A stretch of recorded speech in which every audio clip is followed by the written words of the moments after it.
കാക്കളീലയ കലാ കുതൂഹല സാത്വികീ ഗുണവിലാസ ചിത്രിത യാത്മന പരമ പാവനീ കലാ സാ ശിവാനി വിദധാതു ശാരദാ ശാരദേന്ദു കിരണോജ്വലാകൃതി.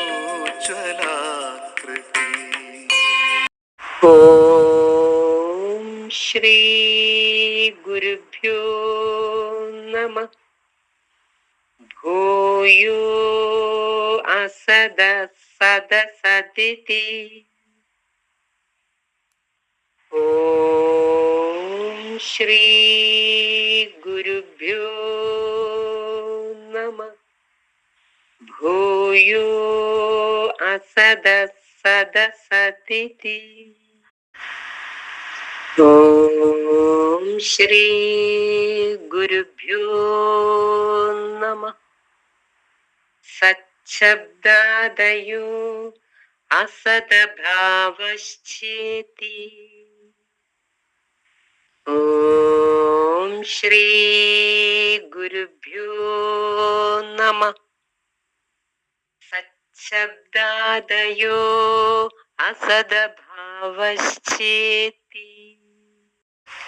ഓം ശ്രീ ഗുരുഭ്യോ നമഃ. പൂർവം സതിതമനുസൃത്യ ചക്ഷുരാദയച്ചൈകം ചേതി. ഓം ശ്രീ ഗുരുഭ്യോ നമഃ. പൂർവം സതിതമനുസൃത്യ ചക്ഷുരാദയച്ചൈകം ചേതി. ഓം ശ്രീ ഗുരുഭ്യോ നമഃ. ജ്ഞാതൃജ്ഞാനയോരന്യോന്യ വിഷയ വിഷയിത്വാൻ മിഥുനത്വമിതി. ശ്രീ ഗുരുഭ്യോ നമഃ. ജ്ഞാതൃജ്ഞാനയോരന്യോന്യ വിഷയ വിഷയിത്വാൻ മിഥുനത്വമിതി. ഓം ശ്രീ ഗുരുഭ്യോ നമഃ. ഏവം ജ്ഞാനജ്ഞേയ വിഭാഗഃ. ഓം ശ്രീ ഗുരുഭ്യോ നമഃ. ഏവം ജ്ഞാനജ്ഞേയ വിഭാഗഃ. തസ്മൈ ശ്രീ ഗുരവേ നമഃ. ഓം സർവശ്രുതിശിരോരത്ന സമുദ്ഭാസിതമൂർത്തയേ വേദാന്താംബുജസൂര്യായ തസ്മൈ ശ്രീ ഗുരവേ നമഃ. ഗുരുപാദങ്ങളിൽ പ്രണാമം. സജ്ജനങ്ങൾക്ക് ഏവർക്കും വന്ദനം. വേദാന്ത സൂത്ര വിചിന്തനത്തിലേക്ക് കടക്കാം. നമുക്ക് വളരെ മനോഹരമായി ഇന്ന് പ്രാർത്ഥന ചൊല്ലിയ ഐഷാജിക്കും ജയശ്രീ ബാബു അവർക്കും നന്ദി പറയുന്നു. വളരെ മനോഹരമായിരുന്നു വേദാന്ത സൂത്ര ആലാപനം കേട്ടോ.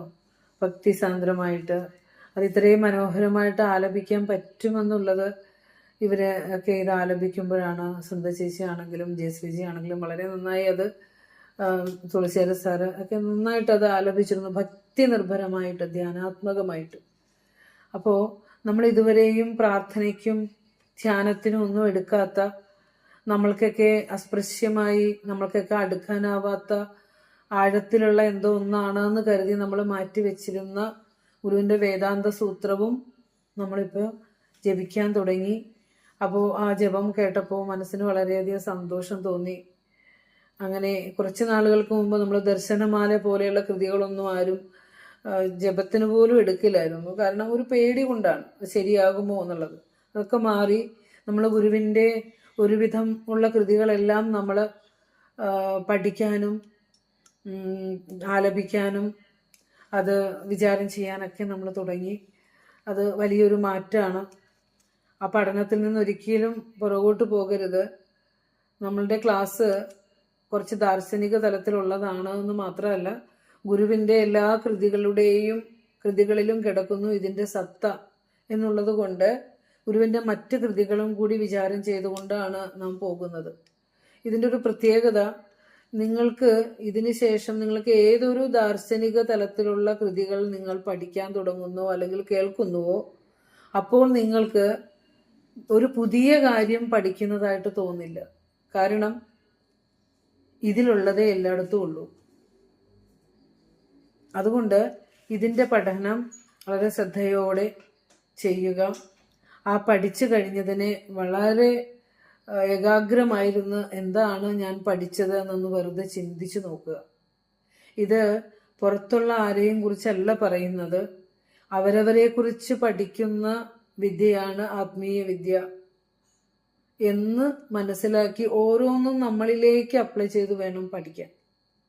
ഓരോ കാര്യങ്ങൾ നമ്മൾ കേൾക്കുമ്പോൾ ഇത് രണ്ടാമതൊരാളെ അല്ല പറയണത്, എന്നിൽ തന്നെയുള്ള സത്യയാണ് ഗുരു പറയുന്നത് എന്നുള്ള ഒരു ചിന്തയിലൂടെ വേണം നമ്മളിത് കേൾക്കാൻ. അപ്പം നമ്മൾ ബ്രഹ്മത്തിൻ്റെ ലക്ഷണം എന്താണ്? തജ്ജ്യോതിഹി എന്ന് പറഞ്ഞു. പിന്നെ പറഞ്ഞു അത് തേന ഇതം പ്രജ്വലിതം. അടുത്ത സൂത്രം കൊണ്ട് ആ ജ്യോതിസ് കൊണ്ടാണ് ഈ പ്രപഞ്ചത്തിലെ സമസ്തയും പ്രകാശിക്കുന്നത് എന്ന് പറയുമ്പോൾ ഞാനും ആ ആത്മജ്യോതിസിനാൽ പ്രകാശിക്കുന്ന ഒന്നാണ്. കേവലം ഒരു ദൃശ്യം മാത്രമാണ് ഞാൻ എന്ന ചിന്തയാണ് നമുക്ക് വേണ്ടത്. കാണുന്ന ഞാൻ, എൻ്റെ ശരീരവും ഇന്ദ്രിയവും മനസ്സുമെല്ലാം ആ ഒരു ദൃശ്യത്തിൽപ്പെട്ടത് തന്നെയാണ്. കാണുന്ന ഞാനാണ് ദൃക്ക്. ഇനി നമ്മൾ കൂടുതൽ അതിലേക്കാണ് ഇനി പോകാൻ പോകുന്നത്. ഇവിടെ തേനേതം പ്രജ്വലിതം എന്നുള്ളതിൻ്റെ ഒരു സൂക്ഷ്മമായിട്ടുള്ള പഠനം ഗുരുവിൻ്റെ അദ്വൈത ദീപിക നിങ്ങൾ പഠിക്കുമ്പോൾ ഈ സൂത്രം വെച്ചുകൊണ്ട് അദ്വൈത ദീപിക ഒന്ന് വിചാരം ചെയ്താൽ വളരെ യുക്തിയുടെയും അനുഭവത്തിൻ്റെയും പിൻബലത്തിൽ ഗുരു നമുക്ക് കൃപയോടെ തന്നതാണ് അദ്വൈത ദീപിക. അത് ജീവിതവുമായി ചേർത്തിണക്കിക്കൊണ്ട് യുക്തിയുടെ പിൻബലത്തിൽ, ഇത് ഒരു ശാസ്ത്രം പഠിക്കുന്ന കുട്ടിക്ക് പോലും ആധ്യാത്മികത എന്താണ് എന്ന് ശാസ്ത്രീയമായി തന്നെ മനസ്സിലാക്കാൻ പറ്റുന്ന രീതിയിലാണ് അദ്വൈത ദീപിക അവിടുന്ന് നമുക്ക് രചിച്ച് തന്നിട്ടുള്ളത്. നമ്മൾ മണ്ണുകൊണ്ട് പാത്രങ്ങൾ ഉണ്ടാക്കുമ്പോൾ അല്ലെങ്കിൽ സ്വർണം കൊണ്ട് ആഭരണങ്ങൾ ഉണ്ടാക്കുമ്പോൾ ആ മണ്ണ് അല്ലെങ്കിൽ സ്വർണം തന്നെയാണ് വിവിധങ്ങളായ ആഭരണങ്ങളായും മൺപാത്രങ്ങളായും ഒക്കെ മാറിയിരിക്കുന്നത്. പക്ഷേ ഈ മണ്ണിൽ നിന്ന് ചട്ടിയും കലവും കുടുക്കയും ഒക്കെ ഉണ്ടായപ്പോൾ നമ്മൾ അതിൻ്റെ നാമത്തിലും അതിൻ്റെ രൂപത്തിലും മാത്രം ആകൃഷ്ടരായിട്ട് അതിൽ മൂല്യമായിരിക്കുന്ന ആ മണ്ണിനെ നമ്മൾ അറിയാതെ പോകുന്നു. രൂപത്തിലും നാമത്തിലും ഭ്രമിച്ചിരിക്കുന്നു. പക്ഷേ ആ നാമവും രൂപവും പോയാലും ബേസ് ആയിട്ട് അതിലുള്ളത് തത്വത്തെയാണ് നമ്മൾ പറയുന്നത്. ഇപ്പോൾ കുടം പൊട്ടിയാലും മണ്ണാവും, കുടുക്ക പൊട്ടിയാലും മണ്ണാവും. അപ്പോൾ നാമത്തിൻ്റെയും രൂപത്തിൻ്റെയും നാശം അധിഷ്ഠാന സത്തയുടെ നാശമല്ല. ആ രീതിയിലാണ്. അപ്പോൾ കാരണം ആ മഹാജ്യോതിസിനാൽ പ്രകാശിതമായിരിക്കുന്നതാണ് സകലതും എന്നർത്ഥം. അപ്പോൾ ഈ ദൃശ്യം കൈവിട്ടാലും ദൃക്ക് എന്നും ശാശ്വത സത്യമായി തന്നെ നിലനിൽക്കും എന്നർത്ഥം. അതായത് അന്വേഷിച്ച് നോക്കിയാൽ ഗുരു എപ്പോഴും നമ്മളോട് പറയുന്ന ഒരു കാര്യമാണ് ആരായണം, തിരയണം, ഓർക്കണം എന്നൊക്കെ പറയുന്നത്. അതുകൊണ്ടാണ് ഈ ലോകം നമ്മൾ നന്നായി ഒന്ന് തിരഞ്ഞാൽ അന്വേഷിച്ചാൽ ഈ ലോകമില്ല എന്ന് നമുക്ക് മനസ്സിലാവുന്നൊരു തത്വമാണ്.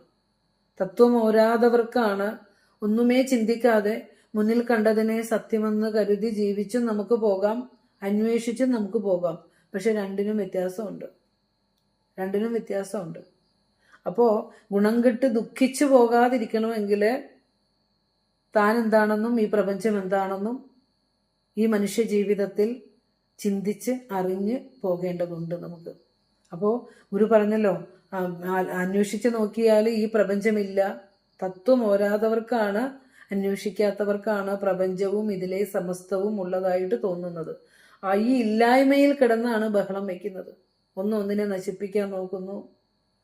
മനുഷ്യന് ജീവിച്ചു പോകാൻ പോലും പറ്റാത്ത രീതിയിൽ ഈ ലോകം ഇന്ന് ഇരുട്ടിൽ നിന്ന് ഇരുട്ടിലേക്ക് കടന്നു പോകുമ്പോൾ ഇത്തരത്തിലുള്ള കൃതികളുടെ പഠനത്തിനൊക്കെ വളരെ പ്രാധാന്യമുണ്ട്. അപ്പോൾ നമ്മളിവിടെ ഓർത്ത് പഠിച്ചു വെക്കേണ്ടത് കഠോപനിഷത്തിലെയും മുണ്ടകോപനിഷത്തിലെയും ശ്വേതാശ്വതര ഉപനിഷത്തിലെയും തത്ര സൂര്യോപാധി എന്നുള്ള മന്ത്രമാണ്. അതിന് വിശദീകരിക്കേണ്ട ഒത്തിരി പ്രാവശ്യം അത് പറഞ്ഞിട്ടുണ്ട്. ഈ പ്രപഞ്ചത്തിലെ സമസ്തതിനും ചൈതന്യമായിരിക്കുന്നത് ആ പരമ ചൈതന്യമാണെന്നും ഇവിടുത്തെ പ്രകാശം നമുക്ക് തരുന്ന സൂര്യനോ ചന്ദ്രനോ നക്ഷത്രങ്ങളോ അഗ്നിയോ ഒന്നും സ്വയം പ്രകാശമല്ലെന്നും അതെല്ലാം ആ മഹാജ്യോതിസിന്റെ പ്രകാശം കൊണ്ടാണ് പ്രകാശിപ്പിക്കുന്നത് എന്ന് ഉപനിഷത്തിലെ നിരവധി ഉപനിഷത്തുക്കളിലെ മന്ത്രങ്ങൾ കൊണ്ട് ഈ സത്യം നമുക്ക് പറഞ്ഞു തരുന്നുണ്ട്. അപ്പോൾ ആ ജ്യോതിസ് കൊണ്ട് എങ്ങനെയാണ് ഈ ലോകം പ്രകാശിതമാകുന്നത് എന്നാണ് നമ്മളിപ്പോൾ ഈ സൂത്രത്തിലൂടെ വിചാരം ചെയ്തു വരുന്നത്. തജ്ജ്യോതിഹി എന്ന് പറഞ്ഞു, അത് ജ്യോതിസാണെന്ന് പറഞ്ഞു. ആ ജ്യോതിസിനെ കൊണ്ട് എങ്ങനെയാണ് നാം അടക്കമുള്ള ഈ സമസ്ത ചരാചരങ്ങളും പ്രകാശിക്കുന്നത് എന്നാണ് നമ്മളിവിടെ ചർച്ച ചെയ്തുകൊണ്ടിരിക്കുന്നത്. കാരണം ആ ജ്യോതിസ് നശ്വരമായിരിക്കുന്ന വസ്തുക്കളിലെ അനശ്വരതയാണ്. നശ്വരം എന്ന് പറഞ്ഞാൽ നശിച്ചു പോകുന്ന വസ്തുക്കളിൽ നശിക്കാത്ത വസ്തുവായിട്ടിരിക്കുന്നു. ഇപ്പൊ കുടം പൊട്ടിപ്പോയാലും മണ്ണ് നശിക്കാത്ത വസ്തുവാണ്. നമ്മളുടെ ശരീരം പോയാലും ആ ചൈതന്യം നാശമില്ലാത്ത വസ്തുവായിട്ടിരിക്കുന്നു. അപ്പോൾ ഈ ശരീരം പോയതിനെ കുറിച്ചാണ് നാം കരഞ്ഞുകൊണ്ടിരിക്കുന്നത്. ശരീരം ഒന്ന് മാറി മറ്റൊന്നായി പരിണമിച്ചു പോകും. ഇത് മാറിയാൽ ഉടനെ തന്നെ പഞ്ചഭൂതങ്ങളായിട്ടത് മാറും. ഒരു പരിണാമം മാത്രമാണ് മരണം. അതിന് നമ്മൾ മരണം എന്ന് കരുതി ദുഃഖിക്കും. ജനനവും ഒരു പരിണാമമാണ്, മരണവും ഒരു പരിണാമമാണ്.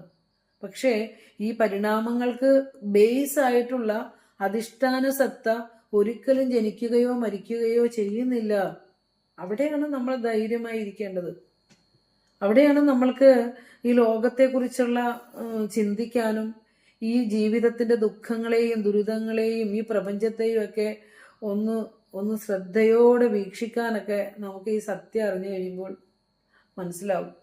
അതായത് നശ്വരമായ വസ്തുക്കളിലെ അനശ്വരതയാണ് ആ ജ്യോതിസ്. സചേതന വസ്തുക്കളിലെ ചേതനനാണ് ആ ജ്യോതിസ്. നാനാത്വത്തിലെ അല്ലെങ്കിൽ വൈവിധ്യത്തിലെ ഏകതയാണ് ആ ജ്യോതിസ്. ഇതൊക്കെ നമ്മൾ മനസ്സിലാക്കണം. ജീവികൾ, അതായത് നമ്മൾ പറഞ്ഞു നാനാത്വത്തിൽ വിവിധങ്ങളായി ഇവിടെ കാണുന്ന സർവ്വതിനും സത്തായിരിക്കുന്നതാണ്. ചേതനമായി ഇവിടെ ജീവനുള്ളതെന്ന് കരുതി നമ്മൾ കണക്കാക്കുന്ന സർവ്വതിൻ്റെയും ആ ചേതനൻ ഇവനാണ്. അതുപോലെ തന്നെ അനശ്വരമായി ചേതന ഇല്ലാതെ എന്ന് തോന്നുന്ന വസ്തുക്കളിലെ ആ വസ്തുക്കളെ നിലനിർത്തുന്ന ചൈതന്യവും ഇവനാണ് എന്നാണ് പറഞ്ഞത്. അപ്പോൾ അതുപോലെ തന്നെ ഈ ലോകത്തെ ഓരോ ജീവികൾക്കും അവരവരുടേതായ ആ കാമകർമ്മങ്ങൾക്കനുസരിച്ചുള്ള ഫലം കൊടുത്തുകൊണ്ടിരിക്കുന്നതും ഇവനാണ്.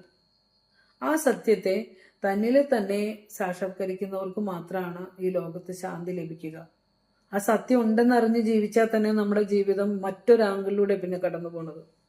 നമുക്ക് എല്ലാത്തിനെയും കാണാനും മനസ്സിലാക്കാനും അത് ഉൾക്കൊള്ളാനും സഹിക്കാനും ഒക്കെയുള്ള ഒരു നമ്മളറിയാതെ തന്നെ നമ്മളിലേക്ക് ഒരു ശക്തിവിശേഷം കടന്നു വരുന്നു. അതായത് ഭഗവത്ഗീത പറയുന്ന പോലെ സൂത്രേ മണികണ ഇവ, നൂലില് മുത്തുകൾ എന്നതുപോലെ, ഒരു നൂലിലെ മുത്തുകൾ കോർത്തിരിക്കുന്നത് പോലെ ഈ പ്രപഞ്ചത്തിലെ സകലതും ആ ജഗതീശ്വര ചൈതന്യത്തിലെ കോർത്തിട്ടിരിക്കുകയാണ്.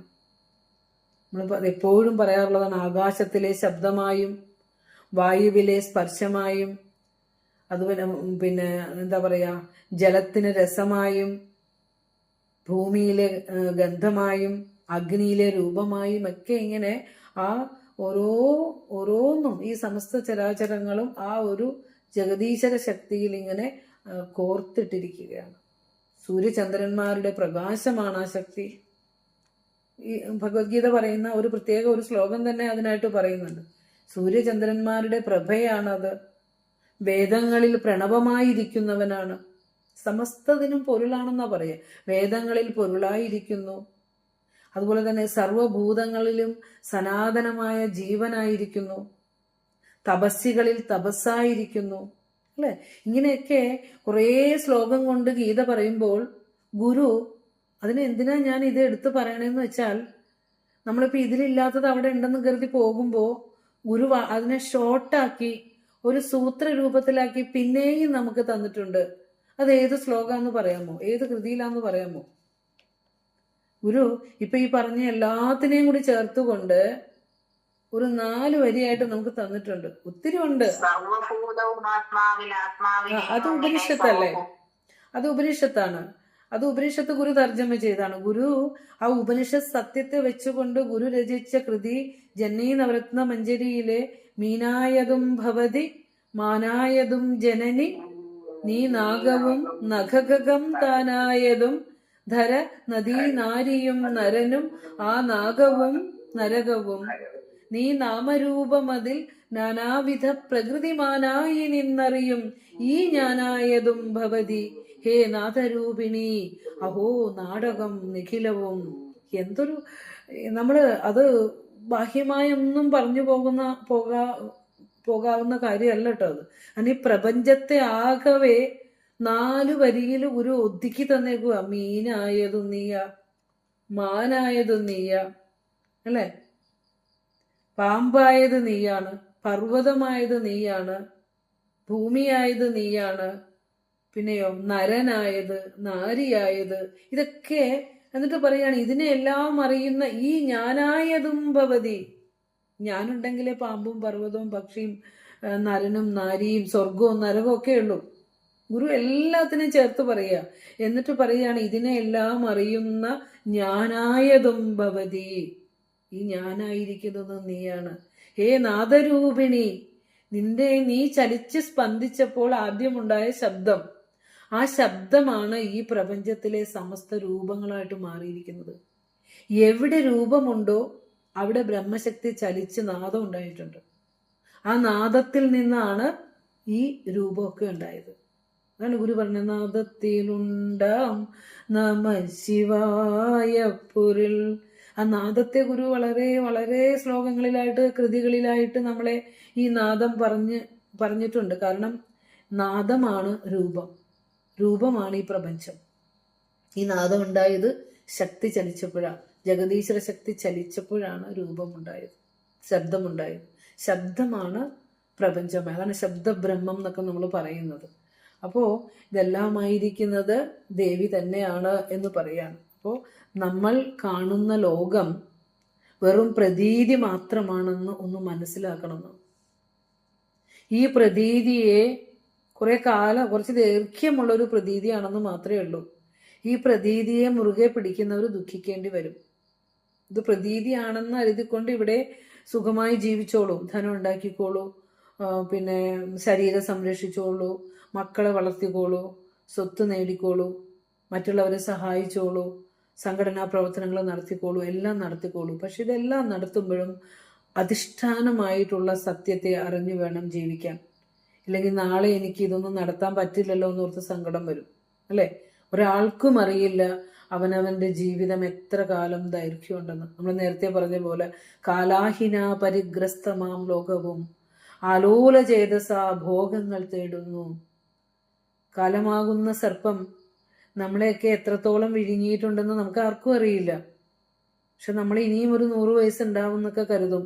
പക്ഷെ ആ ഒരു കൃത്യസമയം എത്തുമ്പോൾ ഇങ്ങനെ മുന്നോട്ടൊരു കാല് വെച്ചിട്ടുണ്ടെങ്കിൽ അതൊക്കെ താഴ്ത്താൻ പോലും സമയം ഉണ്ടാവില്ല, അല്ലേ? ഭയപ്പെടുത്താൻ പറയുന്നതല്ല. കാരണം ഈ നമ്മുടെ ഈ ശരീരം വന്നിരിക്കുന്നത് ഒരു പ്രകൃതിക്ക് അനുഗുണമായിട്ടാണ്. അത് ചലിക്കുന്നത് ഈശ്വരശക്തിയിലാണ്, നമ്മളല്ല അതിനെ നിയന്ത്രിക്കുന്നത്. നിയന്താവ് ഈശ്വരനാണെന്ന് അറിഞ്ഞാൽ ആ ഈശ്വരേച്ഛയ്ക്ക് അനുസരിച്ച് ജീവിക്കുക. നമ്മൾ പറയാറില്ലേ, മരിച്ചു കഴിയുമ്പോഴാണ് ഇതുപോലെ വേദാന്തമൊക്കെ നമുക്ക് വന്നത്, അല്ലെ? നിന്റെ ഇച്ഛയ്ക്കു കീഴ്പ്പെട്ടു ഞങ്ങൾ വാഴുന്നു ദൈവമേ. ആണോ? പലപ്പോഴും ചിരി വരാറുണ്ടത് കേൾക്കുമ്പോൾ. മരണവീടാണെങ്കിൽ പോലും മരിക്കുന്ന തൊട്ടടുത്ത നിമിഷം വരെ ഞാനാണ് ഇതിന്റെ അധികാരി എന്നും പറഞ്ഞ് നമ്മൾ ഇരിക്കുന്നത്, അല്ലേ? എന്നിട്ട് ആ നിന്റെ ഇച്ഛയ്ക്ക് കീഴ്പ്പെട്ടാണ് ഞങ്ങൾ ജീവിക്കണേ എന്നുള്ളത് ശരീരത്തിന് ആരോഗ്യമുള്ളപ്പോൾ, ബുദ്ധിക്ക് തെളിച്ചുള്ളപ്പോൾ അറിഞ്ഞു പോയാൽ എത്രയോ ആശ്വാസമായി. അത് അങ്ങനെ അറിയുന്നതിന് വേണ്ടിയിട്ടാണ് നമ്മൾ ഇതൊക്കെ പഠിക്കുന്നത്. അപ്പോൾ ഈ കാണുന്നതെല്ലാം പ്രതീതിയാണെന്ന് ആദ്യം അറിയുക. സത്യമായ ആത്മാവിനെ നമ്മൾ മറഞ്ഞു പോയിരിക്കുന്നു, നമ്മളിൽ നിന്ന് അജ്ഞാനം കൊണ്ട് അത് ആ ദൃഷ്ടിയിൽ നിന്നും മറഞ്ഞു പോയിരിക്കുന്നു. നമ്മൾ കാണുന്നത് കുറേ നാമവും രൂപവും ഒക്കെയാണ്. അപ്പോൾ പ്രതീതികൾ ആണ് നമ്മൾ സത്യമെന്ന് കരുതി പിടിച്ചുകൊണ്ടിരിക്കുന്നത് എന്ന് നമ്മൾ അറിയണം. ജഗദീശ്വരൻ്റെ ഇച്ഛയാണ് നടപ്പാക്കുന്നത്.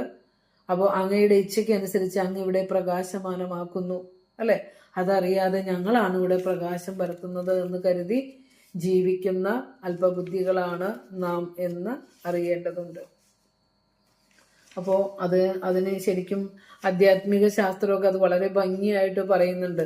ശ്രീരാമകൃഷ്ണദേവനൊക്കെ ഉദാഹരണമായിട്ട് പറയുന്നത് ഒരു കലത്തില് തിളയ്ക്കുന്ന സാമ്പാറിനെയാ പറയാം. സാമ്പാറില് വെണ്ടക്കയും മുരിങ്ങക്കായും അതുപോലെ തന്നെ തക്കാളിയൊക്കെ കിടന്നിങ്ങനെ ആ ചൂടിൽ തിളച്ച് തുള്ളുമ്പോൾ അത് ഒരു കുഞ്ഞു കുട്ടി അടുത്ത് നിന്നിട്ട് പറയുന്നതാണ്, ഇതാ തക്കാളി തിളയ്ക്കുന്നു, വെണ്ടയ്ക്ക തുള്ളുന്നു, ചാടുന്നു എന്നൊക്കെ. പക്ഷെ ഇത് തക്കാളിയും വെണ്ടയ്ക്കയൊന്നും അല്ല തുള്ളുകയും ചാടുകയൊക്കെ ചെയ്യണത്. ആ അടുപ്പിലെ തീയൊന്ന് വലിച്ചാൽ ആ തുള്ളലും ചാടലും ഒക്കെ അവിടെ നിന്നു.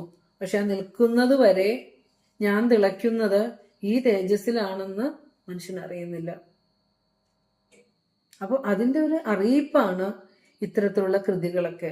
അതുപോലെ ഞാനാണ് കർത്താവ് എന്ന ജീവന്റെ അജ്ഞാനം, അഭിമാനം ഈ അജ്ഞാനത്തിൽ നിന്നുണ്ടാവുന്നത്. ഞാനാണ് ഇതെല്ലാം ചെയ്യുന്നത് എന്നുള്ളൊരു അഭിമാനിത നമുക്ക് എല്ലാവർക്കും ഉണ്ട്. ആ അഭിമാനിത നമ്മളുടെ അജ്ഞാനത്തിൽ നിന്നാണ് ഉണ്ടാകുന്നത്. ഒരു പെരുവിരൽ അനക്കാൻ പോലും ആ ഈശ്വരേച്ഛയില്ലാതെ നമുക്ക് സാധ്യമാകുകയില്ല എന്ന് അറിഞ്ഞ ഗുരുവാണ്.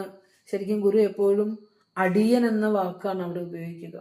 പരബ്രഹ്മ സത്യത്തെ, ആ പരമാത്മ സത്യത്തെ സാക്ഷാത്കരിച്ച ആ സത്യമായി മാറിയ ഗുരു പ്രാർത്ഥിക്കാൻ നമ്മളെ പഠിപ്പിക്കുമ്പോൾ പറയണാണ്, അർപ്പിച്ചിടുന്ന അടിയൻ ഒക്കെയും അങ്ങു ശംഭോ, നീ തന്നെയാണ് എല്ലാം.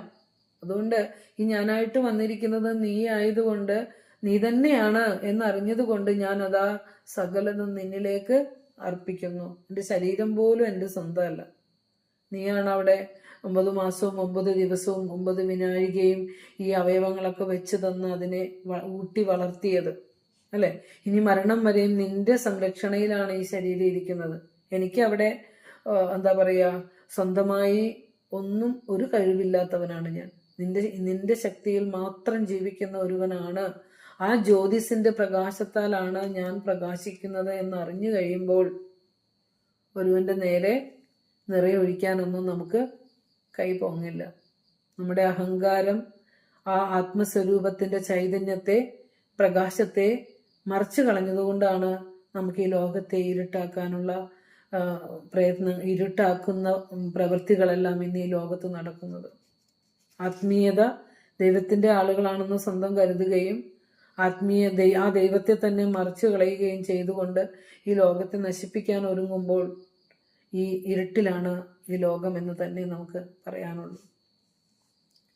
ബോധാനന്ദ സ്വാമികളുടെ ഒരു പ്രാർത്ഥനയുണ്ടല്ലേ, ഈശ്വര പ്രാർത്ഥന എന്ന കൃതിയില് ബോധാനന്ദ സ്വാമികൾ പാടുന്നുണ്ടല്ലേ, മാനത്തും ഉഴിയിലും ആഴിയിലും പ്രകാശമാനസ്വരൂപമോടുകൂടി നിറഞ്ഞു നിൽക്കും ആനന്ദപൂർണ നില പുണ്ടരുളും വിഭോ നിൻ ധ്യാനത്തിലെൻ്റെ ഹൃദയം ലയമാർന്നിടട്ടെ.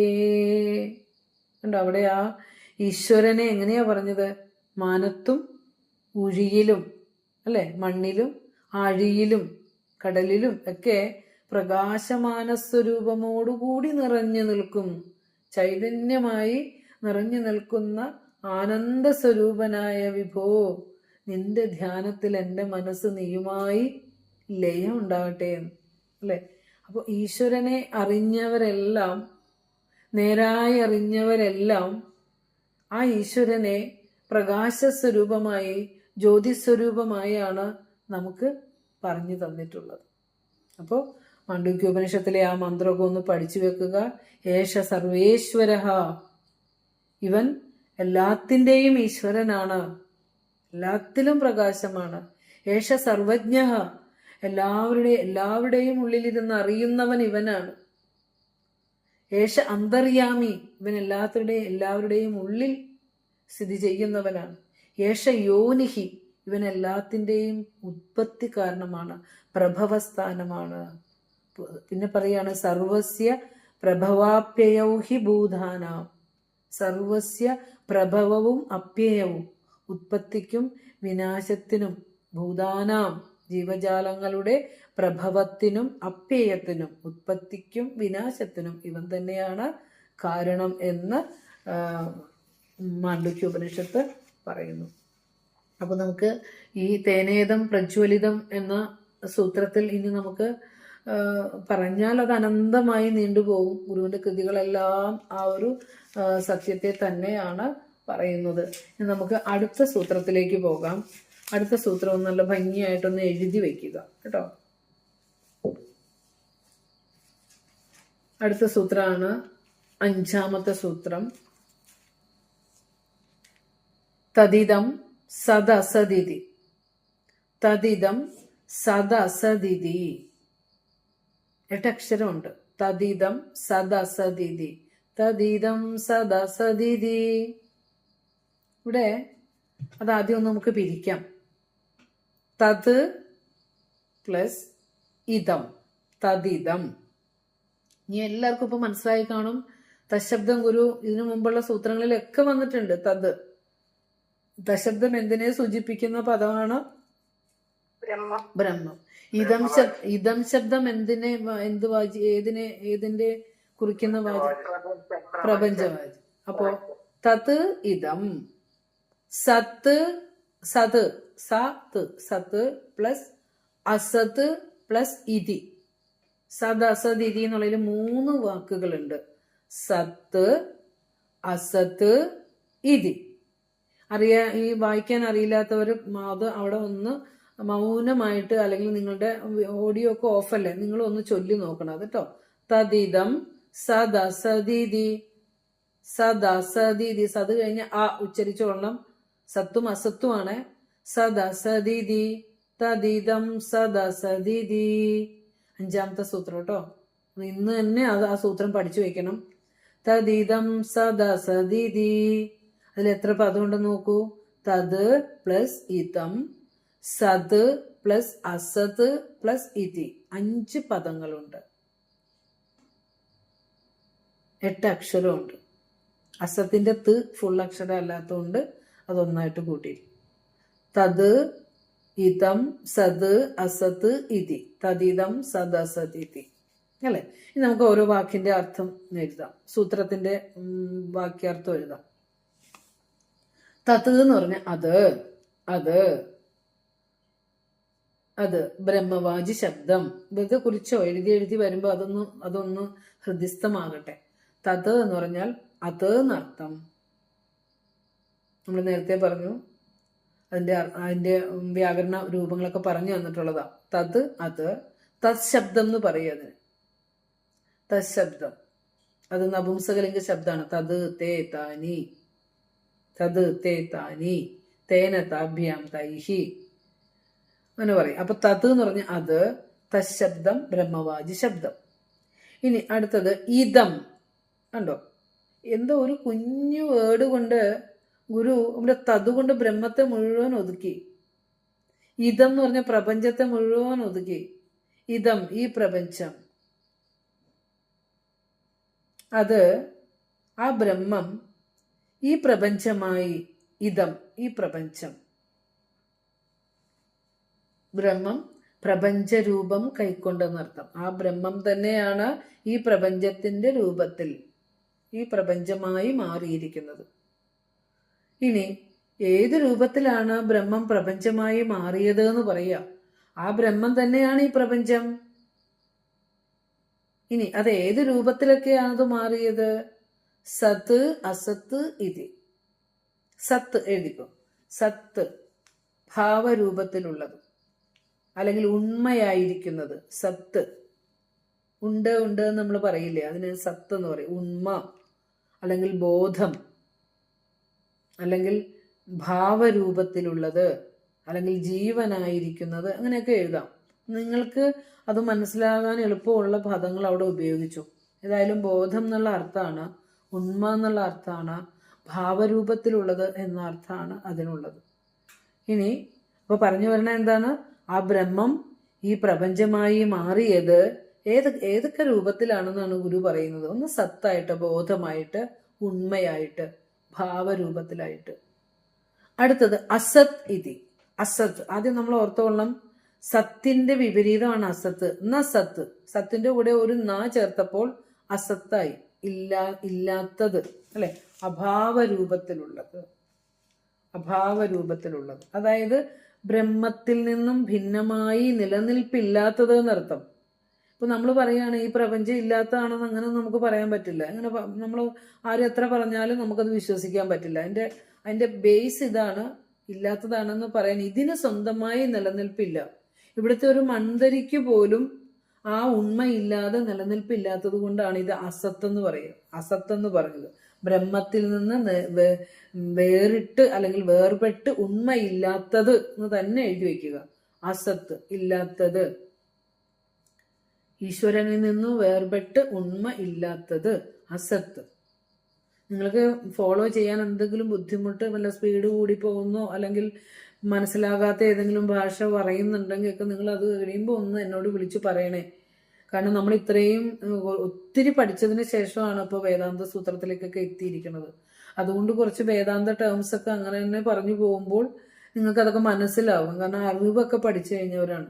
ഗദ്യപ്രാർത്ഥന, ദർശനമാല, ബ്രഹ്മവിദ്യാ പഞ്ചകം, ഇതെല്ലാം പഠിച്ചു കഴിഞ്ഞവരാണ് ഇവിടെ ഇരിക്കുന്നത്. ഒരുപക്ഷെ ക്ലാസ്സുകളൊക്കെ നയിക്കുന്നവരാണ് ഇതിനകത്ത് ഇരിക്കുന്നവരൊക്കെ. അപ്പൊ അതുകൊണ്ട് അത് എല്ലാവരും ആണെന്ന് പറയുന്നില്ല. ഒരുവിധം ആളുകൾക്കൊക്കെ ഇത് പകർന്നു കൊടുക്കാൻ കഴിവുള്ളവർ തന്നെയാണ്, പകർന്നു കൊടുക്കുന്നവരുമാണ്. അപ്പൊ അസത്ത് എന്ന് പറഞ്ഞാൽ ഇവിടെ അഭാവ രൂപത്തിലുള്ളത്, ബ്രഹ്മത്തിൽ നിന്ന് വേർപെട്ട് ഉണ്മയില്ലാത്തത്. ഇതി എന്നിങ്ങനെ അറിയേണ്ടതാണ്. ഇതി എന്നിങ്ങനെ അറിയേണ്ടതാണ്. അപ്പൊ സൂത്രാർത്ഥം നമുക്ക് എങ്ങനെ എഴുതാം? ബ്രഹ്മം പ്രപഞ്ചരൂപം കൈക്കൊണ്ട്, ബ്രഹ്മം പ്രപഞ്ചരൂപം കൈക്കൊണ്ട് ഉണ്ട് ഇല്ല എന്നിങ്ങനെ മാറി മാറി പ്രകാശിച്ചു കൊണ്ടിരിക്കുന്നു. ബ്രഹ്മം പ്രപഞ്ചരൂപം കൈക്കൊണ്ട് ഉണ്ട് ഇല്ല എന്നിങ്ങനെ മാറി മാറി പ്രകാശിച്ചു കൊണ്ടിരിക്കുന്നു. അപ്പോൾ അതായത് ബ്രഹ്മം പ്രപഞ്ചമായി ഭാസിക്കുമ്പോൾ ഉണ്ട് ഇല്ല എന്ന രണ്ട് ഭാവങ്ങളിലാണ് പ്രകാശിക്കുന്നത്. ഒന്നുകൂടി പറയാം. ബ്രഹ്മം, ആ ജഗതീശ്വരൻ ഈ പ്രപഞ്ചമായി വന്നപ്പോൾ ഉണ്ട് ഇല്ല എന്ന രണ്ട് ഭാവങ്ങളിലായിട്ടാണ് പ്രകാശിച്ചത്, അല്ലെ? അപ്പൊ ബ്രഹ്മം പ്രപഞ്ചരൂപം പൂണ്ട് ഉണ്ട് ഇല്ല എന്നീ ഭാവത്തിൽ എന്നിങ്ങനെ മാറി മാറി പ്രകാശിച്ചു കൊണ്ടിരിക്കുന്നു. അതാണ് സൂത്രാർത്ഥം. അപ്പൊ നമുക്ക് ഒന്നുകൂടി നോക്കിക്കേ. തദിദം സദസദിതി. തത് ഇതം സത്ത് അസത്ത് ഇതി. തത് എന്ന് പറഞ്ഞാൽ ബ്രഹ്മം, ഇതം എന്ന് പറഞ്ഞ പ്രപഞ്ചം. ആ ബ്രഹ്മം ഈ പ്രപഞ്ചമായിട്ട് സത്ത് അസത്ത് ഇതി, ഉണ്ട് ഇല്ല എന്നീ രൂപങ്ങളിലാണ്, എന്നീ ഭാവങ്ങളിലാണ് പ്രകാശിക്കുന്നത് എന്നാണ് അർത്ഥം. അത്രയും മനസ്സിലായെന്ന് തോന്നുന്നു.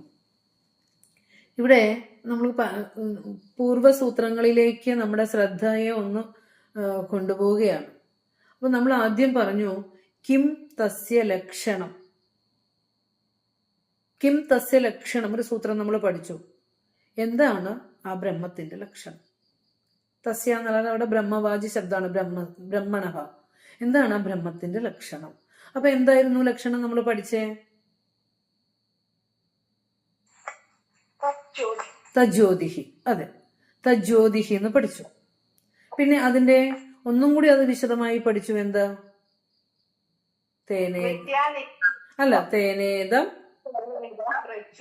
തേനേദം പ്രജ്വലിതം. അത് ജ്യോതിസാണ്. അപ്പോ ആ ജ്യോതിസാണെന്ന് വയ്ക്കുമ്പോ ആ ജ്യോതിസ് കൊണ്ടാണ് ഇവിടുത്തെ സൂര്യൻ, ഈ പ്രപഞ്ച സൂര്യൻ വരെ പ്രകാശിക്കുന്നത് ആ ജ്യോതിസാണ് എന്ന് പറഞ്ഞു അല്ലെ. തേനേതം പ്രജ്വലിതം എന്ന് പറഞ്ഞു. ഇനിയിപ്പോ അതിനു മുമ്പ് നമ്മൾ പറഞ്ഞു കിം തസ്യ ലക്ഷണം അസ്യച കതി ഗണനയേതി. അവിടെ മറ്റൊരു സൂത്രം നമ്മൾ പഠിച്ചു, അസ്യച കതി ഗണനയേതി. അവിടെ നമ്മൾ പറഞ്ഞു ഈ പ്രപഞ്ചം, ഈ ബ്രഹ്മം എങ്ങനെയാണോ പ്രപഞ്ചമായി വന്നത്, ആ പ്രപഞ്ചത്തിന് പരിഗണന പ്രകാരം എത്ര വിധമുണ്ട്. നമ്മൾ ഒത്തിരി ഗുരുവിന്റെ കൃതികൾ വെച്ചുകൊണ്ടൊക്കെ അത് വിചാരം ചെയ്തതാണ്. പ്രപഞ്ചത്തിന്റെ പരിഗണന പ്രകാരം ആ ബ്രഹ്മം എത്ര വിധമുണ്ട്, ഈ പ്രപഞ്ചം എത്ര വിധമുണ്ട് എന്നാണ് അടുത്ത ചോദ്യം. അസ്യച്ച കതി ഗണനയേതി അല്ലെ, പ്രപഞ്ചത്തിന്റെ പരിഗണന പ്രകാരം എത്രയുണ്ട് എന്നതിന്റെ ഉത്തരമാണ് ഈ ചോദ്യം. ആ ബ്രഹ്മം പ്രപഞ്ചമായി മാറിയപ്പോൾ ഏതൊക്കെ ഗണനയുണ്ട് എന്നുള്ളതിന്റെ ഉത്തരാണ് തത് ഇതം. ആ ബ്രഹ്മം ഈ പ്രപഞ്ചമായി മാറിയപ്പോൾ സത്ത് അസത്ത് എന്ന് രണ്ട് ഭാവങ്ങളിലാണ് ഇത് പ്രകാശിക്കുന്നത്. ഇനിയിപ്പോ നമ്മൾ പറഞ്ഞു വരുമ്പോൾ അടുത്തടുത്ത സൂത്രങ്ങളിലേക്ക് പോകുമ്പോൾ ഈ രണ്ടും ഒന്നിന്റെ തന്നെയാണെന്ന് ആ സൂത്രങ്ങളിലേക്ക് പോവുക. ഉപനിഷത്ത് എല്ലാം ഉൾക്കൊള്ളും, ഗുരുദേവന്റെ കൃതികൾ മൊത്തത്തിൽ ഉൾക്കൊള്ളും. എത്ര രത്നത്തെയാണ് നമ്മൾ തിരിഞ്ഞു നോക്കാതെ വെച്ചിരുന്നതെന്ന് നമ്മളിപ്പോൾ ഓർത്തു പോകും. ഓരോന്നും എടുത്ത് നമ്മൾ വിചാരം ചെയ്യുമ്പോൾ ഈ രത്നം ഇങ്ങനെ ഒരു കുഞ്ഞു പെട്ടിയിലാക്കി ഈ ലോകത്തെ മുഴുവൻ അറിവും ഒരു കുഞ്ഞു പെട്ടിയിലാക്കി വെച്ചിട്ട് അതിനെ നമ്മൾ തിരിഞ്ഞു നോക്കിയില്ല.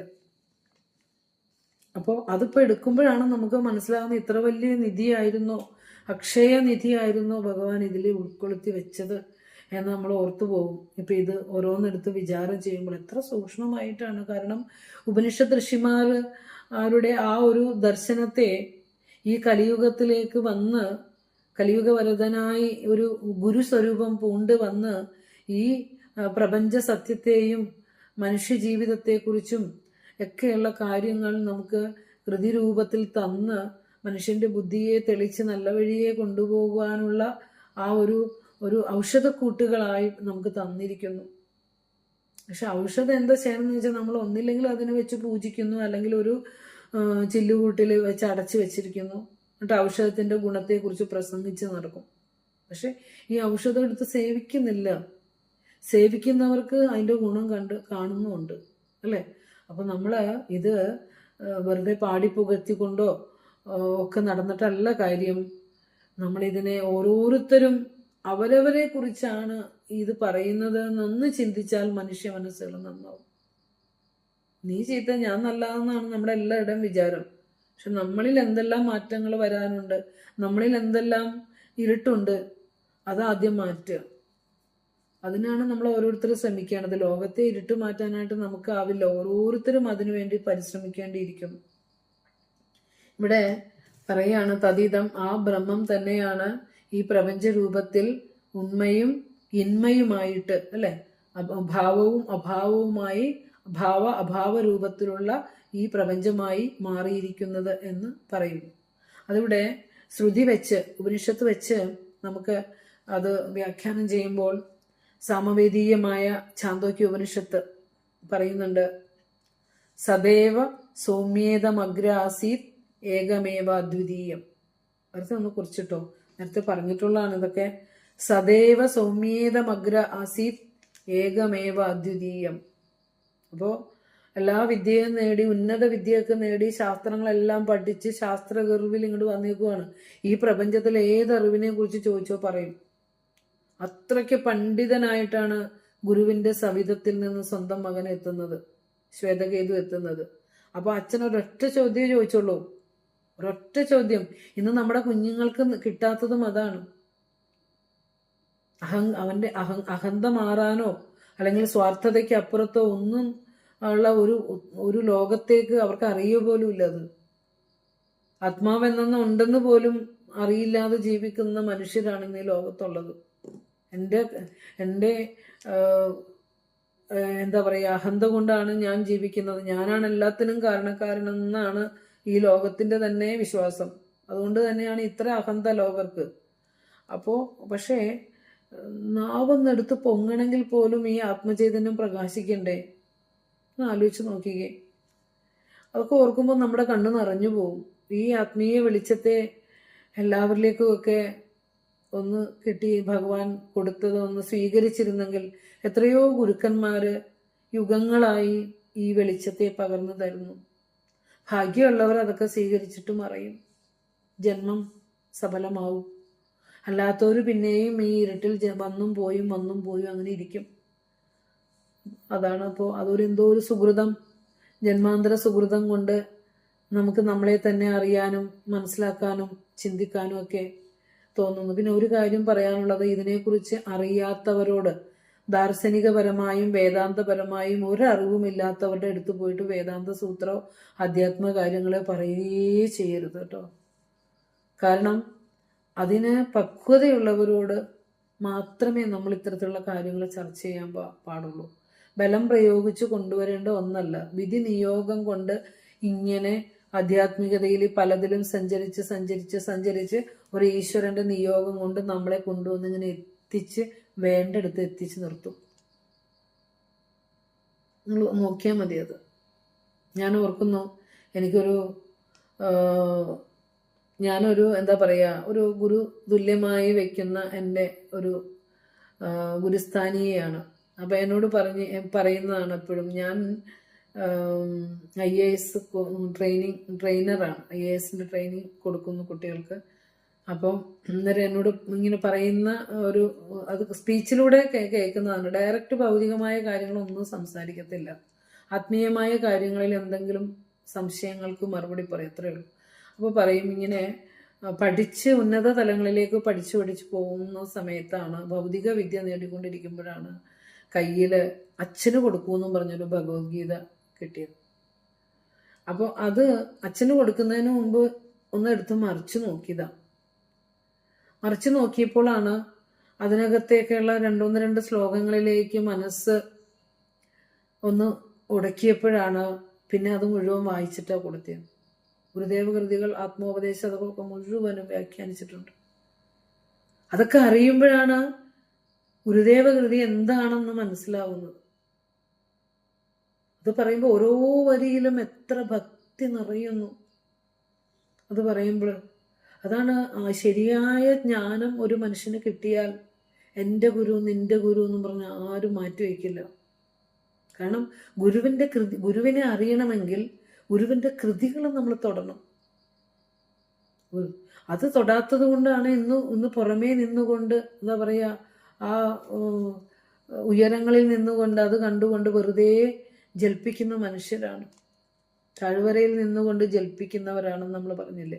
ഹിമാലയൻ ഉയരങ്ങൾ താണ്ടാൻ പറ്റാത്തവരാണ് താഴ്വരയിൽ നിന്നുകൊണ്ട് ജൽപ്പനം ഉണ്ടാക്കുന്നത്. അവർ മായക്കാഴ്ചകൾ മാത്രമാണ് അവരുടെ. അപ്പോൾ ഗുരുവിനെ അറിയണമെങ്കിൽ ഗുരുവിൻ്റെ കൃതി അറിയോ? ഈ വേദാന്ത സൂത്രമൊക്കെ ഒന്ന് പഠിച്ചു കഴിഞ്ഞാൽ ഗുരു ആരാണെന്ന് ആർക്കെങ്കിലും സംശയം ഉണ്ടാവുമോ? ഒരാൾക്ക് സംശയം ഉണ്ടാവില്ല. അപ്പോൾ ചാന്തോക്യോപനിഷത്തില് ഇത്തരത്തിൽ അഹങ്കൃതനായി വന്ന കുട്ടിയോട്, മകനോട് ചോദിക്കുകയാണ്, മോനെ നീ എല്ലാം പഠിച്ചു കഴിഞ്ഞതിൻ്റെ ഒരു ലക്ഷണവും നിന്നിൽ കാണുന്നില്ലല്ലോ. ശാസ്ത്രം നേടിക്കഴിയുമ്പോൾ വിനയമാണ് ഒരു മനുഷ്യനുണ്ടാവേണ്ടത്, അഹങ്കാരമല്ല. പക്ഷെ ഇന്നത്തെ കുട്ടികൾക്ക് വിദ്യാഭ്യാസം നേടിക്കഴിയുമ്പോൾ എവിടെയെങ്കിലും നമുക്ക് ഈ വിനയം കാണാനുണ്ടോ? ഇല്ല. കാരണം നേടാത്തത് കൊണ്ടാണ്. അപ്പോൾ അതുകൊണ്ട് ആത്മീയത വിദ്യാഭ്യാസം നമ്മുടെ മക്കൾക്ക് പകർന്നു കൊടുക്കാൻ എല്ലാ മാതാപിതാക്കളും ശ്രദ്ധ വയ്ക്കണം. ഒരു അരമണിക്കൂറെങ്കിലും ഈ ആത്മീയമായ കാര്യങ്ങളെക്കുറിച്ചുള്ള ചർച്ച ചെയ്യുകയും പറയുകയും പഠിപ്പിക്കുകയും വേണം. അപ്പോൾ മാത്രമേ ഈ ലോകത്തെ അവർക്ക് ലോക ദുഃഖങ്ങളെ ഫേസ് ചെയ്യാനും ഇവിടെ ജീവിക്കാനും അവർക്കുള്ള മനഃശക്തി സജ്ജമായിട്ട് കിട്ടുള്ളൂ.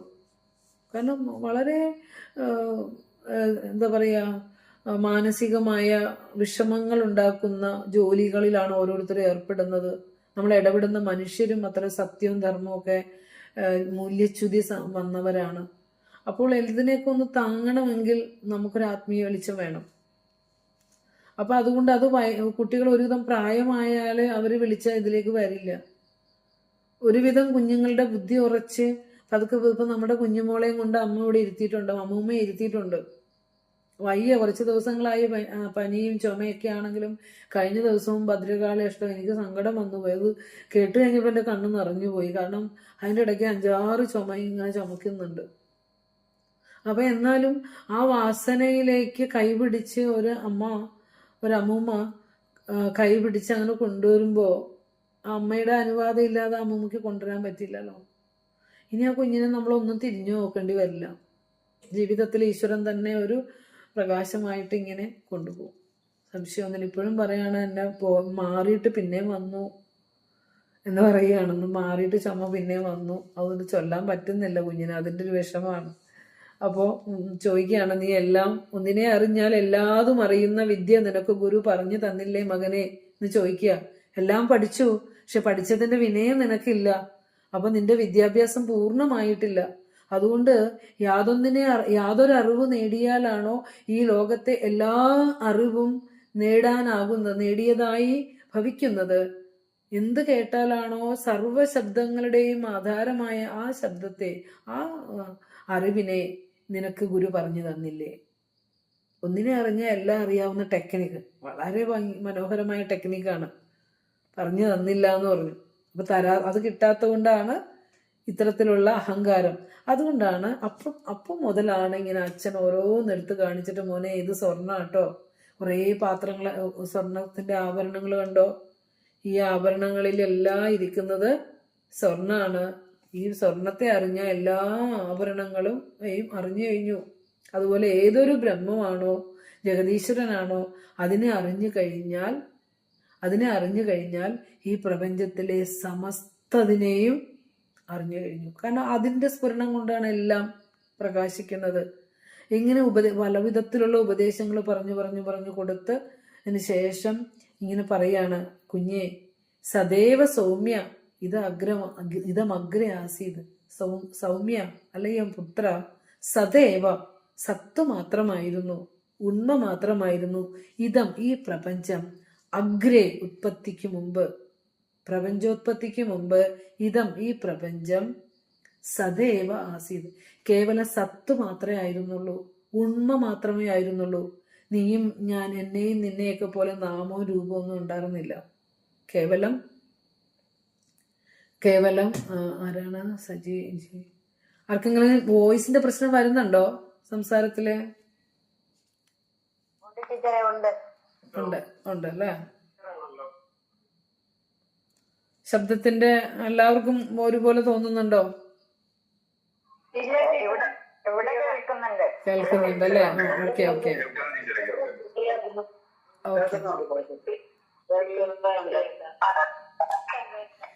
ശരി, ഓക്കെ, അങ്ങോട്ടാക്കിക്കോളൂ. എന്തായാലും നമ്മുടെ വീഡിയോ ഓക്കെ. അപ്പോൾ നമ്മൾ പറഞ്ഞു വന്നത് സാമവേദീയമായ ചാന്തോക്യ ഉപനിഷത്തിലെ ഒരു മന്ത്രമാണ്. സത്തിനെ കുറിച്ച് പറയുന്നതുകൊണ്ടാണ് ഞാൻ ആ മന്ത്രം സെലക്ട് ചെയ്തത്. സദൈവ സൗമ്യ ഇതമഗ്ര ആസീത്. അല്ലയോ മകനെ, ഈ പ്രപഞ്ചം അഗ്രേ ഉത്പത്തിക്ക് മുമ്പ് സത്ത് ഏവ ആസീത്, കേവലം ഉണ്മ മാത്രമായിരുന്നു. അപ്പൊ നമ്മളിവിടെ പറഞ്ഞ ആ ബ്രഹ്മം സത്ത് അസത്ത് എന്ന് പറഞ്ഞെടുത്ത സത്തയല്ല ഇവിടെ പറയുന്നത്. നാമരൂപരഹിതമായ ഉണ്മയായിരുന്നു ഈ പ്രപഞ്ചം ഉത്പത്തിക്ക് മുമ്പ് എന്ന് പറയുന്നുണ്ട്. അപ്പോൾ ഇവിടെ ആ ഒരു സത്തിനെ പറയാൻ വേണ്ടിയിട്ട് പറഞ്ഞു എന്ന് മാത്രമേ ഉള്ളൂ കേട്ടോ. പിന്നെ ഇവിടെ സദൈവ സൗമ്യ ഇതമഗ്ര ആസീത്. സദൈവ സൗമ്യേതമഗ്ര ആസീത്. ഏകമേവ അദ്വിതീയം എന്നും കൂടി ഉണ്ട് കേട്ടോ. ഏകമേവ അദ്വിതീയം. സദൈവ സൗമ്യേതമഗ്ര ആസീത് ഏകമേവ അദ്വിതീയം. ഏകം ഏവ, ഒന്ന് മാത്രമായിരുന്നു ഉണ്ടായിരുന്നത്. അദ്വിതീയം, രണ്ടാമതൊന്നില്ലാത്ത ആ ഏകതയായിരുന്നു. സദൈവ സൗമ്യേതമഗ്ര ആസീത് ഏകമേവ അദ്വിതീയം. അപ്പോ ഇവിടെ ഈ ഉത്പത്തിക്ക് മുമ്പ് വെറും ഉണ്മ മാത്രമേ ഉണ്ടായിരുന്നുള്ളൂ എന്നാ പറഞ്ഞത്. നാമരൂപരഹിതമായ ഉണ്മ മാത്രമായിരുന്നു ഈ പ്രപഞ്ചം. നമ്മളിവിടെ ഇതൊക്കെ ഉപനിഷത്ത് ഋഷി ചർച്ച ചെയ്യുമ്പോൾ നമ്മൾ ഓർക്കേണ്ട ഒരു കാര്യം എന്താണെന്നറിയോ? ഈ പ്രപഞ്ചത്തിന്റെ ഉത്പത്തിയെ കുറിച്ച് ഭൗതിക ശാസ്ത്രം ഇതുവരെയും കണ്ടെത്തിയിട്ടില്ല. എങ്ങനെയാണ് ഈ പ്രപഞ്ചം ഉണ്ടായത് എന്ന് പല പല പല പല പല കാര്യങ്ങൾ പറഞ്ഞുകൊണ്ടിരുന്നിരുന്നാണ് 2010 ദൈവഗണമാണ് ഈ പ്രപഞ്ചത്തിലെ വസ്തുക്കളെടുത്താണ് പരിശോധിക്കുന്നതേ. നശ്വരമായ വസ്തുക്കൾ എടുത്തു വെച്ചിട്ടാണ് പ്രപഞ്ചത്തിന്റെ ഉണ്മ കാണാൻ ശ്രമിക്കുന്നത്. അപ്പൊ അവര് കണ്ടെത്തിയത് എന്താ? ദൈവഗണത്തെയാ കണ്ടെത്തിയത്. ഇവിടെ അവർ പേരിട്ടതും ദൈവഗണം എന്നാണ് പേരിട്ടത്. അപ്പോ പക്ഷേ ഋഷീശ്വരന്മാർക്ക് ഉത്തരം കറക്റ്റ് ആയിട്ടുണ്ട്. ഈ പ്രപഞ്ചം ഉത്പത്തിക്ക് മുമ്പ് നാമവും രൂപവും ഇല്ലാത്തതായ കേവല ഉണ്മ മാത്രമായിരുന്നു. ആ ബ്രഹ്മശക്തി ചലിച്ചപ്പോഴാണ് ശബ്ദമുണ്ടായത്, നാദമുണ്ടായത്. ആ നാദമാണ് രൂപമായിട്ട് മാറിയത്. ഒരു സംശയവും ഇല്ല. അതെല്ലാ ശാസ്ത്രങ്ങളും അത് തന്നെ പറയുന്നുണ്ട്. പിന്നെ ഈ പ്രപഞ്ചം ഇപ്പൊ നമ്മൾ പറഞ്ഞില്ലേ, സത്തും അസത്തും. അസത്താണ് എന്ന് പറയുന്നതിന്റെ പൊരുള് പാരമാർത്ഥികമായ സത്ത അതിനില്ല എന്നർത്ഥം. അങ്ങനെ ഉണ്ടെങ്കിൽ, പാരമാർത്ഥിക സത്ത ഉണ്ടെങ്കിൽ ഞാനിവിടെ എല്ലാ കാലവും നിലനിൽക്കണ്ടേ? കുറച്ച് കഴിയുമ്പോൾ ഇല്ലാണ്ടായി പോണില്ലേ?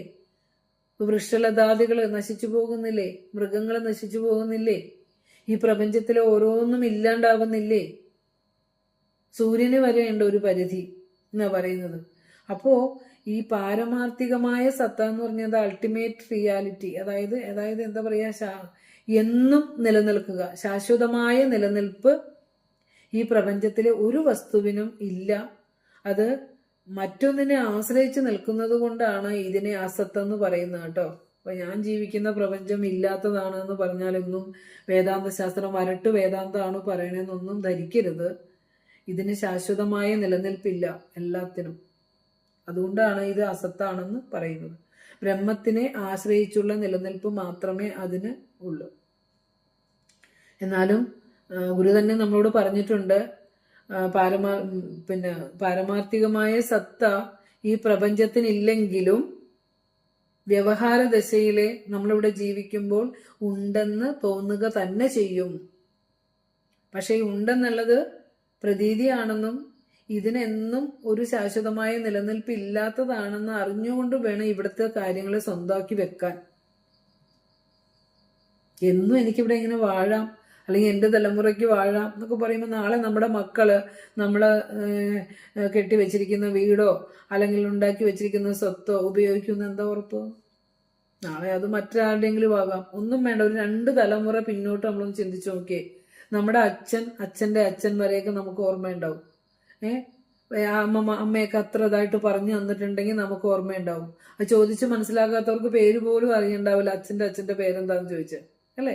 ഈ 2 തലമുറ കഴിഞ്ഞാൽ തൊട്ട് അപ്പുറത്തേക്കുള്ളവര്, അവരിൽ നിന്നല്ലേ നമ്മൾ വന്ന്, അവരെ കുറിച്ച് നമുക്ക് എന്തെങ്കിലും അറിയോ? അതും പ്രതീതി മാത്രം, അല്ലേ? പ്രതീതി മാത്രം. അപ്പോൾ ഇപ്പോഴത്തെ ഈ ഇതിനെ നമ്മൾ കാണണതിനെ ഇങ്ങനെ സത്യമായിട്ട് വെച്ചുകൊണ്ടിരിക്കുമ്പോൾ അതും ഒരു പ്രതീതി മാത്രമാണ് എന്നാണ് ഉപനിഷത്ത് ഋഷിമാരുടെ ദർശനത്തിലൂടെ നമ്മളോട് പറഞ്ഞു തരുന്നത്. അതായത് ബ്രഹ്മത്തിന്റെ വിവർത്തമാണ് പ്രപഞ്ചം, ബ്രഹ്മ പരിണാമമല്ല. ബ്രഹ്മം പരിണമിച്ചല്ല പ്രപഞ്ചമായത് എന്ന് ഓർത്തോളണം. പാല് തൈരായതുപോലെ ഒരു പരിണാമമല്ല അവിടെ നടന്നത്. ബ്രഹ്മം എന്ന സ്വരൂപത്തെ മറിച്ചുകൊണ്ട് ഈ പ്രപഞ്ചമുള്ളതായി അധിഷ്ഠാന സത്തയെ മറിച്ചുകൊണ്ട് ഈ കാണുന്നത് സത്യമെന്ന് നമ്മളെ ഭ്രമിപ്പിക്കുന്നതിനെയാണ് വിവർത്തം എന്ന് പറയുക. സ്വരൂപത്തെ മറിച്ച്, അതെ അതെ അതെ, സ്വരൂപത്തെ മറിച്ചുകൊണ്ട് മറ്റൊന്നായി തോന്നുന്നു. ഒരു വൃക്ഷം നമുക്ക് കാണാം, പക്ഷെ ആ വൃക്ഷത്തിനെ വൃക്ഷമാക്കി വെക്കുന്ന ചൈതന്യത്തെ നമുക്ക് കാണാൻ പറ്റണില്ല. ഇപ്പോ വൈദ്യുതി നമുക്ക് കാണാൻ പറ്റില്ല, പക്ഷെ അത് ജഡമായ ഫാനിലും ലൈറ്റിലും മിക്സിയിലും ഒക്കെ പ്രവർത്തിക്കുമ്പോൾ അത് അതിൻ്റെതായ ഗുണത്തിലൂടെ അത് പ്രകാശിക്കുന്നുണ്ട്, അല്ലേ? അതുപോലെ എന്ന് പറയാൻ എപ്പോഴും ഭൗതിക വസ്തുക്കളെ വെച്ചുകൊണ്ട് ബ്രഹ്മത്തിനെ താരതമ്യപ്പെടുത്താനൊന്നും പറ്റില്ല നമുക്ക്. എന്നാലും വൈദ്യുതി ആരെങ്കിലും കണ്ടിട്ടുണ്ടോ? പക്ഷെ ശബ്ദമായും വെളിച്ചമായും ഒക്കെ നമ്മൾ, തണുപ്പായും ഒക്കെ നമ്മൾ ഉപയോഗിക്കുന്നില്ലേ? അതുപോലെ ഈ ഈശ്വര ശക്തിയെ ആരും കാണുന്നില്ല, നാമവും രൂപവും മാത്രമേ നമ്മൾ കാണുന്നുള്ളൂ. ബ്രഹ്മവിവർത്തമാണ് പ്രപഞ്ചം. വിവർത്തം എന്ന് പറഞ്ഞാൽ അധിഷ്ഠാന സത്തയെ മറച്ചുകൊണ്ട് മറ്റൊന്നായി പ്രതീതമാകുന്നത്. അതാണ് വിവർത്തം എന്ന് പറയുന്നത്.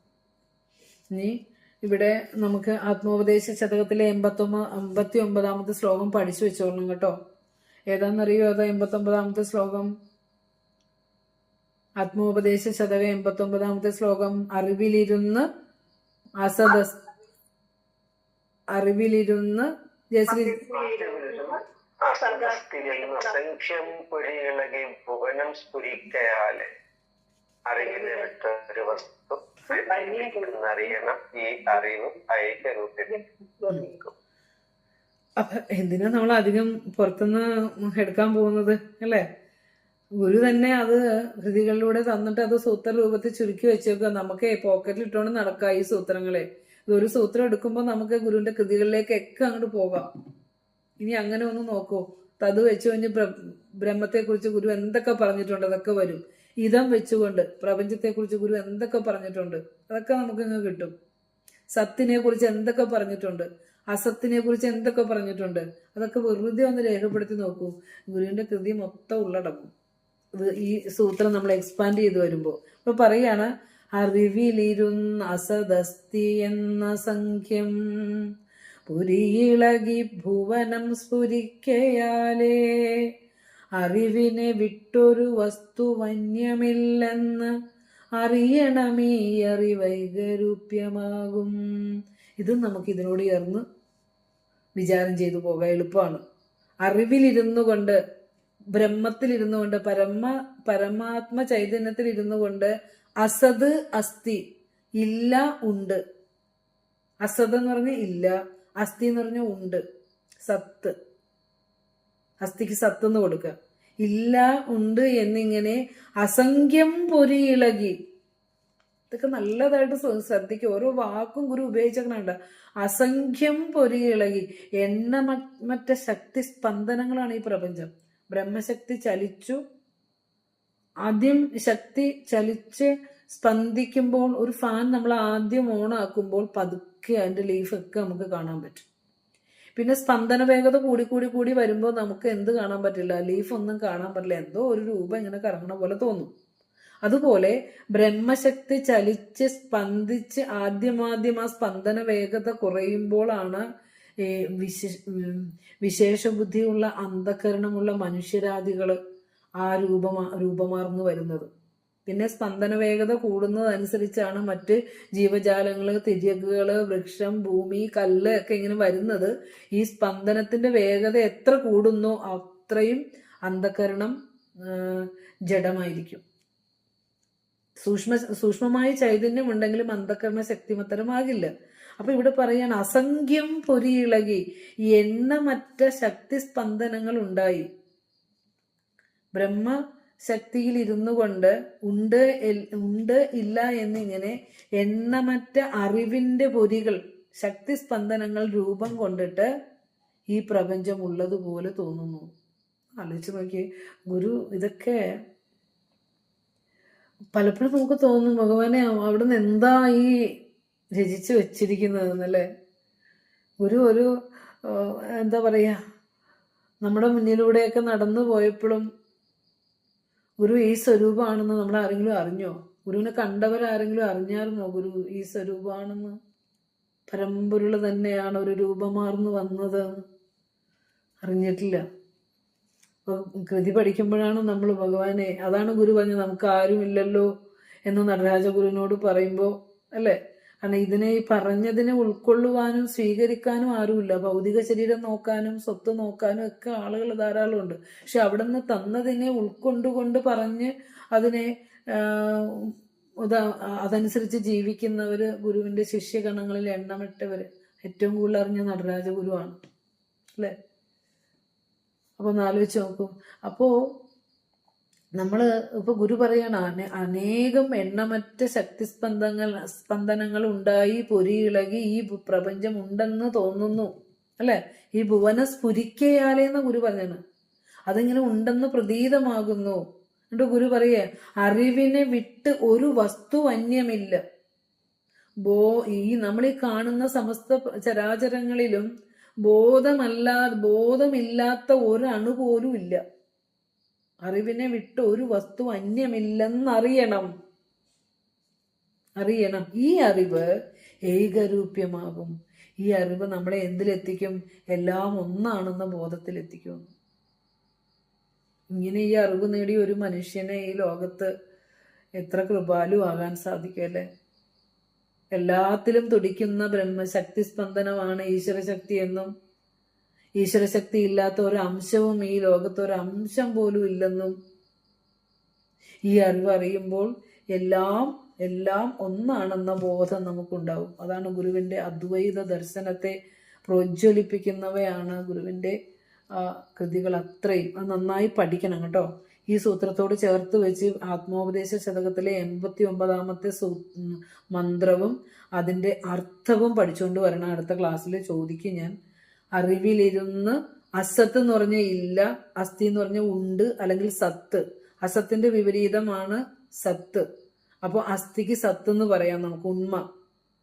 അറിവിലിരുന്ന് അസദസ്തി എന്ന അസംഖ്യം പൊരിയിളകി ശക്തിസ്പന്ദനങ്ങൾ ഉണ്ടായി ഭുവനം സ്ഫുരിക്കയാലേ ഈ പ്രപഞ്ചം ഉണ്ടെന്ന് തോന്നുന്നു. പക്ഷേ നാമവും രൂപാത്മകമായി പ്രപഞ്ചം ഉണ്ടെന്ന് തോന്നുന്നത് മാത്രമേ ഉള്ളൂ. പക്ഷെ ഈ തോന്നലല്ല, ഈ കാണുന്ന നാമവും രൂപവും അല്ല അതിന്റെ ശരിയായ സ്വരൂപം. അറിവിനെ വിട്ട് ഒരു വസ്തു അന്യമില്ലെന്നറിയണം.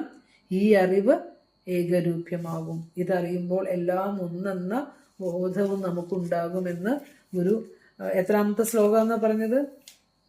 ആത്മോപദേശ ശതകത്തിലെ 89ാമത്തെ ശ്ലോകം. എല്ലാവരും പഠിച്ചോണം കേട്ടോ. പഠിച്ചു കഴിഞ്ഞാൽ നമുക്ക് ഈ സൂത്രത്തോട് ചേർത്ത് മനസ്സിലാക്കാൻ സാധിക്കും. അതുപോലെ ഉണ്ടില്ല എന്ന് മുറമാറി അസത്തു സത്തു അല്ലെ, അത് നമ്മൾ കഴിഞ്ഞ ക്ലാസ്സിൽ വിചാരം ചെയ്തതാണ്.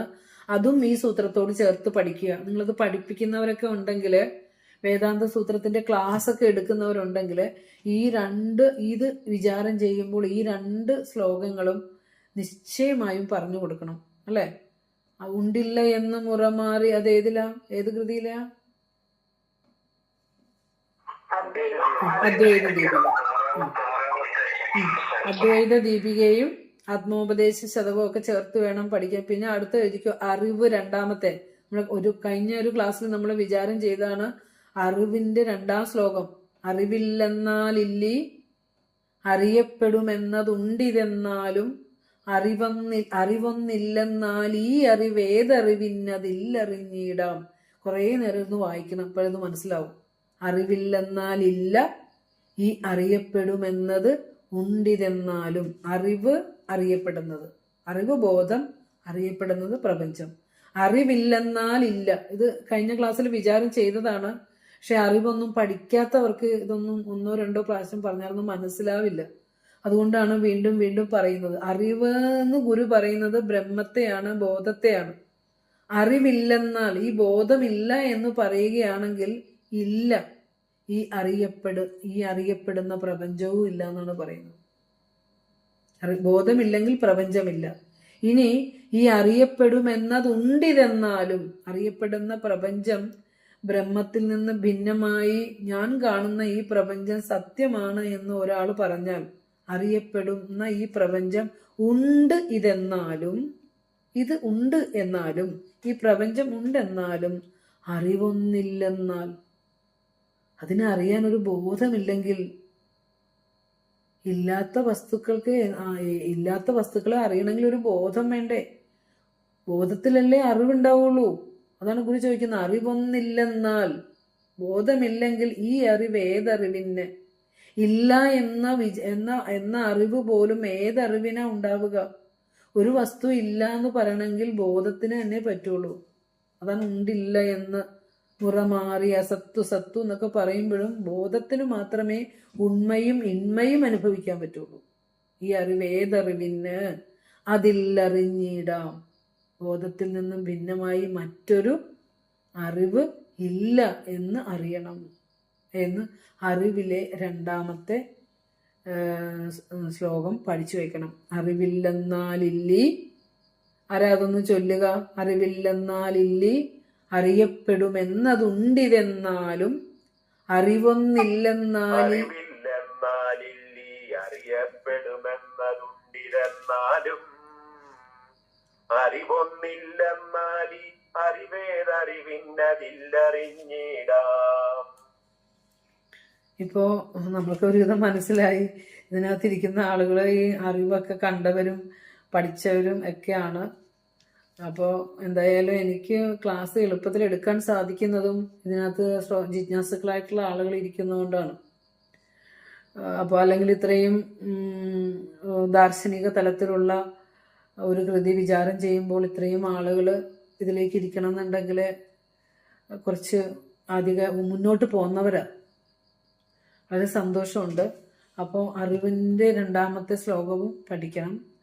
എന്തായാലും ബാക്കി നമുക്ക് കുറച്ച് ഭാഗം കൂടി ഉണ്ട്, അത് നമുക്ക് അടുത്ത ക്ലാസ്സിൽ കംപ്ലീറ്റ് ചെയ്യാം. ഏതായാലും വളരെ സജീവമായി ക്ലാസ്സിൽ പങ്കെടുത്ത് വളരെ ശ്രദ്ധയോടെ കേട്ട് ഏത് ചോദ്യം ഏത് സമയത്ത് ചോദിക്കുമ്പോഴും അതിന് ഉത്തരം പറയാൻ റെഡി ആയിക്കൊണ്ട് കൃപയോടുകൂടി ഗുരുവിൻ്റെ കൃതികൾ പഠിക്കാനായി എത്തിയിരിക്കുന്ന എല്ലാവർക്കും നന്ദി പറഞ്ഞുകൊള്ളുന്നു. ഓം